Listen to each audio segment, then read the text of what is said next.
Hello guys, আজি আমি পাৰ মাংস বনাম। চাওক ইয়াতে আমি পাৰ মাংস লৈ লৈছো আৰু দুটা পিয়াজ কাটি লৈছো আৰু এফালে আলু 5-6টা কাটি লৈছো আৰু ইয়াতে মছলা বাটি লৈছো। মছলা ইয়াতে পিয়াজৰ পেষ্ট, আদাৰ পেষ্ট, নহৰু পেষ্ট আৰু মছলা বিলাক এড কৰা হৈছে আৰু হাতেদি পিছা হৈছে।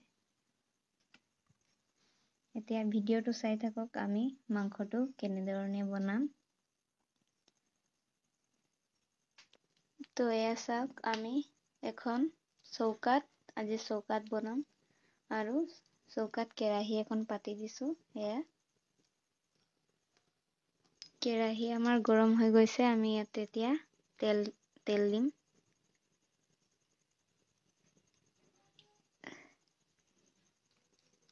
চাওক, আমি তেল ইয়াতে ঢালি দিছো।